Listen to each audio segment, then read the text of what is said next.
Ya, Bismillahirrahmanirrahim. Assalamualaikum warahmatullahi wabarakatuh. Alhamdulillah. Alhamdulillah rabbil alamin wa bihi nasta'in ala umuri dunya waddin. Wassalatu wassalamu ala asrofil anbiya wal mursalin wa ala alihi wa sahbihi ajmain amma ba'd. Ya, kepada Allah kita bersyukur dan kepada nabinya kita bersalawat. Alhamdulillah wa syukurillah. Pada kesempatan yang berbahagia ini kita kembali diberikan kesehatan, begitu pula kesempatan sehingga sempat melanjutkan perkuliahan kita pada hari ini pada mata kuliah metodologi pendekatan hukum keluarga Islam pada program pasca sarjana, program magister Institut Agama Islam Negeri Bone. Bapak Ibu sekalian, sekaitan dengan materi kita pada hari ini, kita sudah masuk kepada materi yang ke-9. Ya, kita akan membahas persoalan salah satu pendekatan yang ada dalam RPS yang sebelumnya sudah disampaikan, ya, yakni berkaitan persoalan pendekatan rekonsiliasi Syekh Waliullah Ad-Dahlawi. Bapak Ibu sekalian, sebelum terlalu jauh saya menjelaskan, tentunya saya ingin melihat lebih dulu sejauh mana hasil bacaan atau pemahaman awal Bapak Ibu sekalian berkaitan dengan materi kita pada hari ini. Dan itu pun sebelumnya pagi tadi saya sudah men-share kepada Bapak Ibu berkaitan dengan pretest, berkaitan dengan materi kita pada hari ini. Bapak Ibu sekalian, bagi yang belum mengisi pretestnya, ya silahkan diklik link yang saya tampilkan untuk mengisi pretestnya.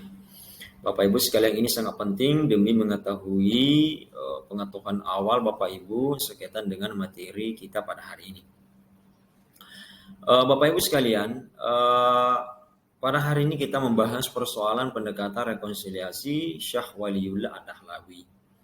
Ya, tentunya materi ini sangat penting mengingat salah satu bentuk hasanah keilmuan yang membahas persoalan pendekatan yang kira-kira nantinya bisa kita gunakan dalam kajian-kajian hukum keluarga Islam. Karena kenapa pendekatan rekonsiliasi ini dianggap sebagai suatu pendekatan yang mapan dan memiliki karakter yang bisa dipandang sebagai suatu yang dapat mendukung kajian-kajian Bapak Ibu, khususnya yang berkaitan dengan bidang studi Bapak Ibu sekalian.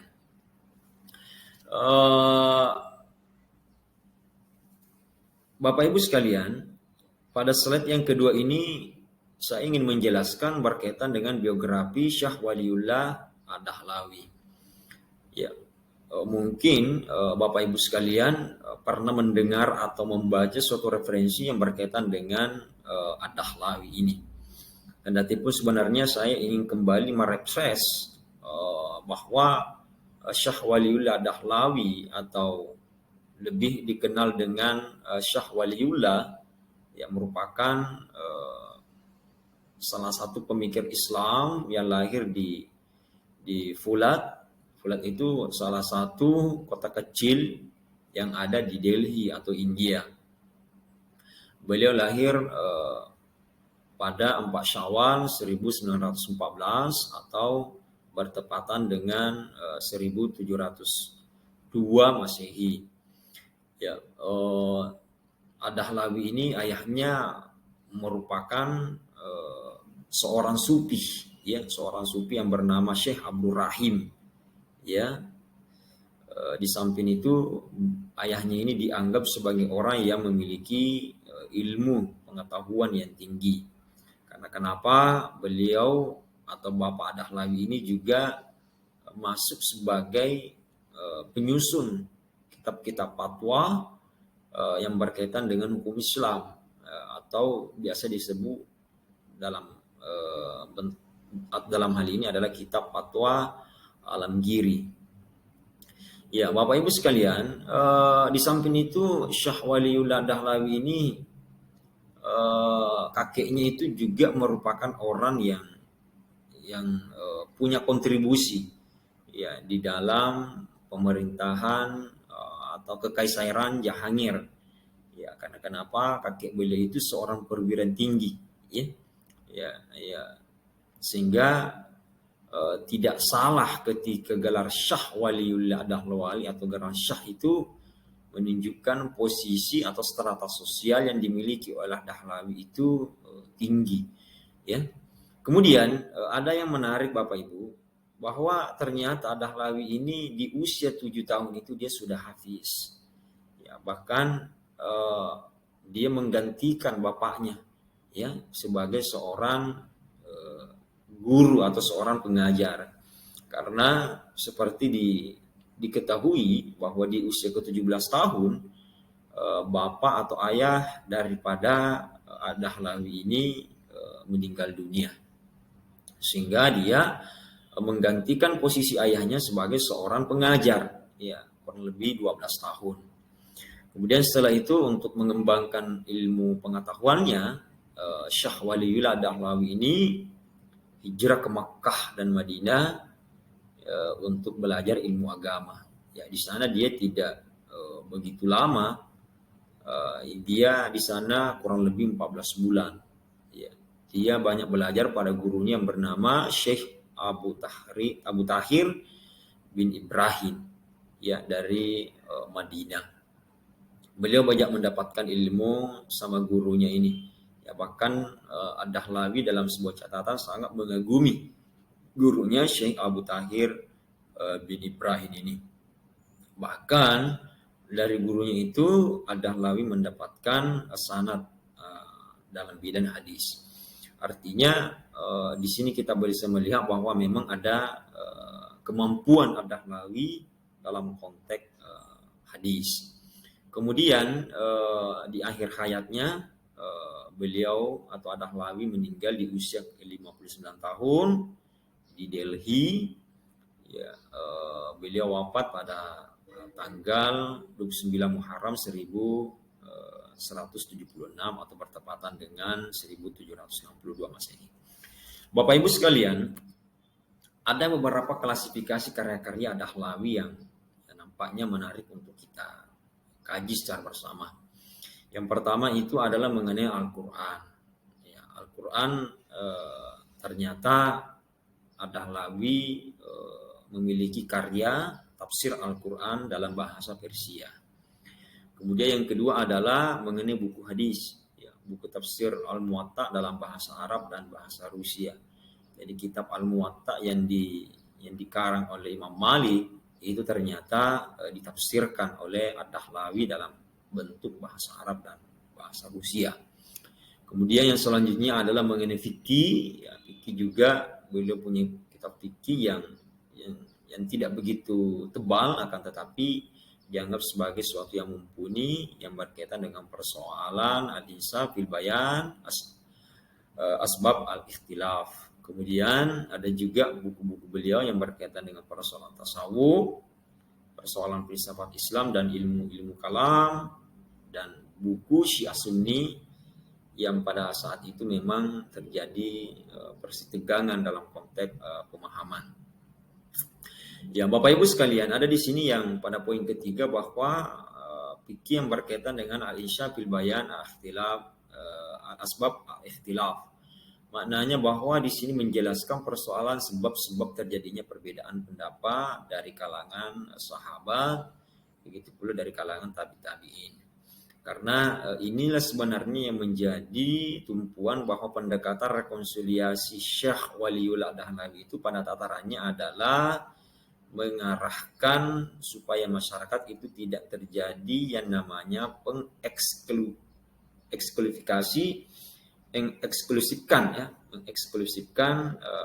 mazhab-mazhab tertentu ya, sehingga saling membidah-bidahkan dan seterusnya karena persoalan pemahaman mazhab yang berbeda ya, sehingga sebenarnya keinginan Dahlawi itu adalah menjelaskan bahwa kenapa terjadi perbedaan pendapat di kalangan para sahabat, para tabi'in, bahkan para ulama itu karena disebabkan oleh beberapa hal ya. Di dalam kitab Al-Insaf fil Bayan Asbab Ikhtilaf ini dijelaskan oleh Ad-Dahlawi. Kemudian Bapak Ibu sekalian,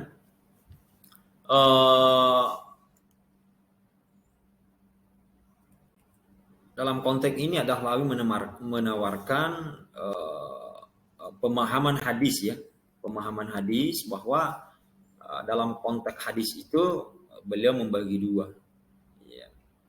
Ya, ada hadis yang masuk dalam kategori tasriyah, ada juga hadis yang masuk dalam kategori ghairul tasriyah. Yang mana itu hadis tasriyah itu hadis-hadis yang muncul yang memang karena posisi Nabi Shallallahu Alaihi Wasallam sebagai seorang rasul, ya, yang dasarnya itu dalam Quran surah Al-Hijr surah ke-59 ayat ke-7. Wa ma ataqur rasulu fahsuhu. Ya, pada ayat ini menjelaskan bahwa Nabi itu memang adalah seorang rasul.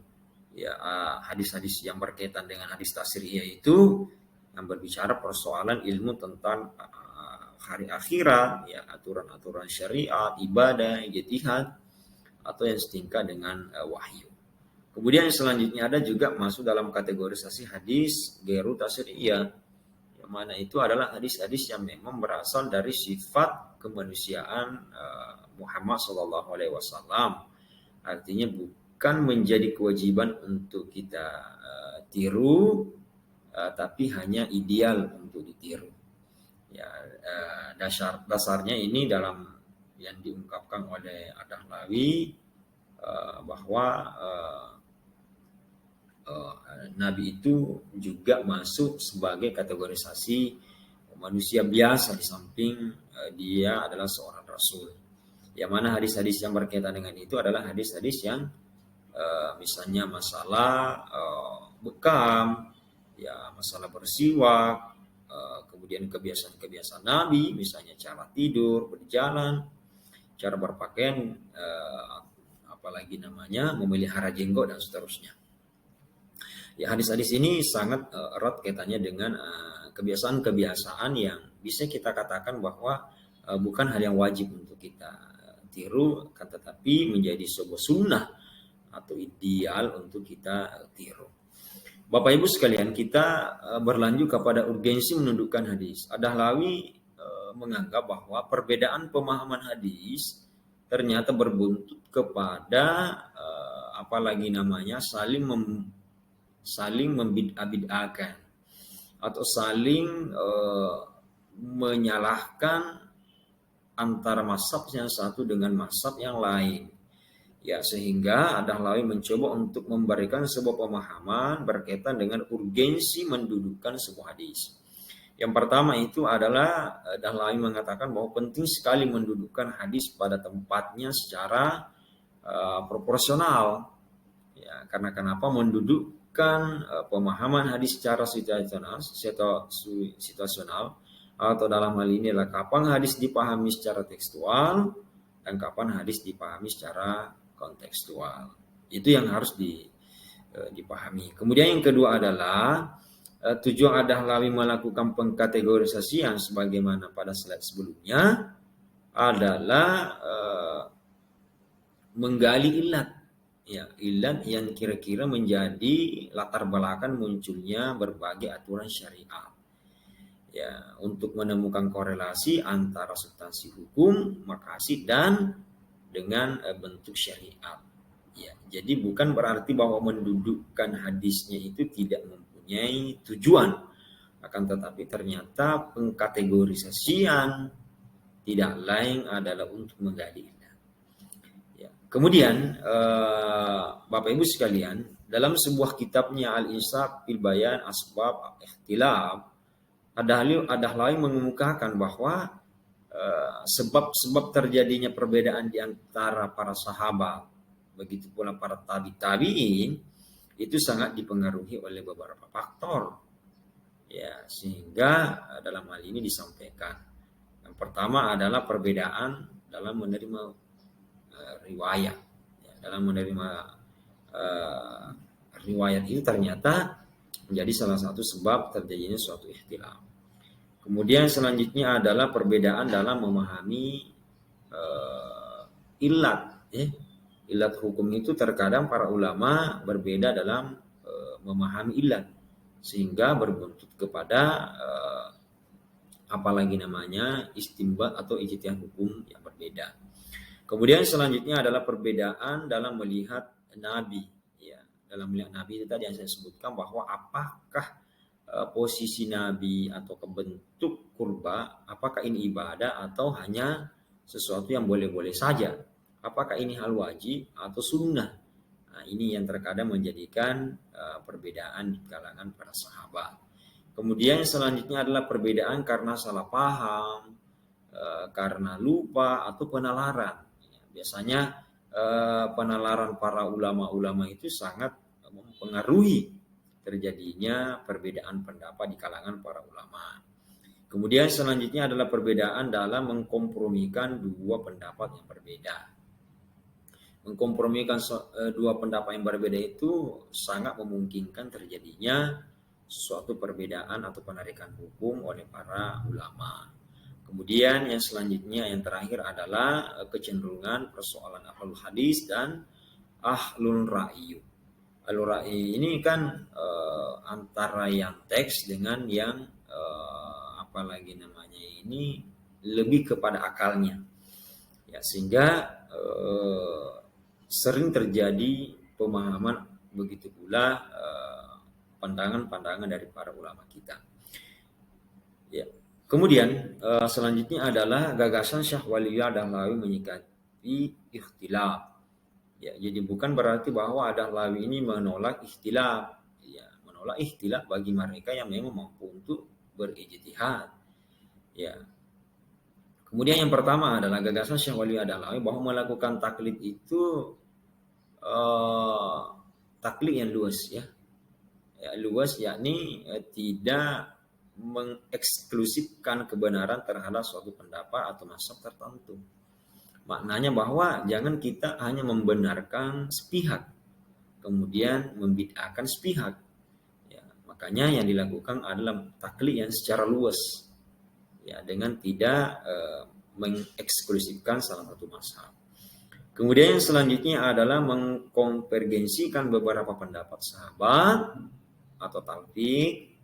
Ya, menurutnya perlu talfik dalam konteks fikih, diharapkan akan mampu mengurangi pertentangan atau dalam hal ini adalah perbedaan atau ikhtilaf yang terdapat dalam empat mazhab yang masyhur. Ya, artinya apalagi namanya ini bertalfik dalam konteks fikih memang diharapkan kepada empat mazhab yang masyhur dalam konteks hal ini. Ya. Kemudian selanjutnya adalah memilih pendapat yang lebih kuat atau tarjih. Ya, Syekh Waliullah Dahlawi menganggap bahwa ketika terjadi ikhtilaf, ya, maka kita melihat pendapat yang lebih kuat. Kemudian yang selanjutnya adalah ikhtilaf sahabat dalam soal iddah. Ya, di sini penggambaran bahwa ikhtilaf itu adalah suatu kemustahilan yang tidak bisa dihindarkan. Karena terkadang memang ada ayat-ayat tertentu yang kira-kira berat untuk dilakukan yang namanya pengkompromian, ya, sehingga kadang memang ada pilihan-pilihan tertentu yang harus kita lakukan. Misalnya ini ikhtilaf sahabat dalam persoalan iddah. Ya, yang pertama ini iddah wanita hamil adalah sampai dia melahirkan. Itu sebagaimana dalam Quran surah At-Talaq surah ke-65 ayat 4. Ya, bahwa iddah bagi wanita hamil itu dia sampai melahirkan. Sementara iddah wanita yang ditinggal mati itu dijelaskan dalam Quran surah Al-Baqarah surah kedua ayat 234. Ya, di situ apalagi namanya menjelaskan bahwa iddahnya itu adalah ditinggal mati 4 bulan 10 hari. Ya, kalau digabung iddah wanita hamil dan ditinggal mati oleh suaminya itu tidak ada nas, ya, tidak ada nas yang mengatur secara rinci, ya, sehingga terjadi ikhtilaf, ya, terjadi ikhtilaf atau perbedaan di kalangan para ulama. Misalnya Umar dan Ibnu Mas'ud menetapkan bahwa iddah perempuan hamil yang suaminya meninggal itu sampai dia melahirkan. Alasannya apa? Alasannya bahwa Ibnu Mas'ud dan Umar berpendapat bahwa ketentuan iddah hamil adalah pengecualian daripada iddah wafat, karena surah At-Talaq diturunkan sesudah Quran surah Al-Baqarah. Kemudian yang kedua adalah pendapat daripada Ali bin Abi Thalib. Ya, Ali bin Abi Thalib dan Ibnu Abbas berpendapat bahwa iddah mana yang lebih panjang. Artinya kita melihat iddah yang panjang. Nah, kalau kita terapkan kriteria yang tadi disebutkan oleh Dahlawi, maka kita memilih pendapat yang lebih kuat. Nah, kalau kita konteskan dengan sekarang, kalau kita pakai pendapat yang pertama sampai dia melahirkan, ya, maka kalau usia kehamilannya 8 bulan, maka usia iddahnya itu cuma 1 bulan saja. Sehingga lebih berhati-hati itu adalah pendapat yang kedua. Dalam hal ini adalah memilih masa iddah yang paling panjang. Nah, kalau memang ternyata usia kehamilannya itu baru 3 bulan, ya, maka kita pakai iddah sampai melahirkan, Quran surah Talaq. Nah, kalau ternyata usia kehamilannya itu sudah 8 bulan, maka kita ambil iddah wanita yang ditinggal mati oleh suaminya 4 bulan 10 hari. Inilah bentuk pengungkapan dari Ad-Dahlawi bahwa sering terjadi yang namanya ikhtilaf atau perselisihan atau pertentangan pendapat itu karena memang disebabkan oleh beberapa hal. Dan pendekatan yang dipakai di sini disebut sebagai pendekatan rekonsiliasi. Ya, bagaimana mendamaikan, bagaimana mengetengahi dan menjelaskan bahwa perbedaan itu bukan sesuatu yang dianggap sebagai sesuatu yang bisa dihindari, karena memang terkadang ada persoalan-persoalan yang ternyata tidak bisa dijawab, yang tidak bisa ditemukan nasnya secara tekstual, tetapi perlu melakukan penalaran. Dan proses penalaran itu sangat syarat akan terjadinya perbedaan pendapat. Saya pikir ini Bapak Ibu yang menjadi penjelasan kita pada hari ini. Saya berharap bahwa kata kunci pendekatan rekonsiliasi Ad-Dahlawi itu bagaimana menengahi dan menyikapi perbedaan itu dengan memandang atau memahami apa yang menjadi sebab akibat terjadinya suatu perbedaan itu. Mulai dari mendudukkan hadis sampai kepada memahami terjadinya ikhtilaf di antara para sahabat. Saya pikir ini yang bisa saya sampaikan. Lebih dan kurangnya mohon dimaafkan. Sekian dan terima kasih. Wassalamualaikum warahmatullahi wabarakatuh.